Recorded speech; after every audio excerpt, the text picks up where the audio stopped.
Listen patrol naman tayo mga pare. So ito yung headlight niya. So tara, painitan na natin to para mabuksan na rin natin. So gamit tayo ng prying tool, dahan-dahan lang. Salpak na natin yung kanyang projector. Hella G5R nga pala to. Naka blue lens, tapos UPS D2H, tapos gagamit tayo ng micro D2S na bulb holder. Tapos GS45 na balas, fast bright na yan. So kita nyo, naka nut and bolt para ma-secure yung ating projector kahit na mag-offroad. So tara, align na natin tong headlight nya. So far pantay-pantay naman yung kanyang mga cut-off. So na-decrobe na rin nga pala natin tong bowl nya. Tapos pipinturahan natin mamaya. Yan siya, nasa 54 yung actual nya. Tapos ito no, naibalik ko na yung lens nya. So gumamit tayo dito ng OEM na sealant. Tapos naglagay tayo mga vent patches, rubber dust covers para masilyado yung ating headlight.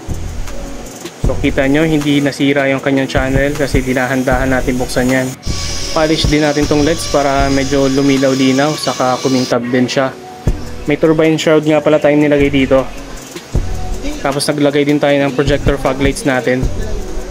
So gusto ng client natin, amber yung kanyang park lights sa headlight. Double check lang natin yung alignment ng kanyang fog lights kung pantay na pantay.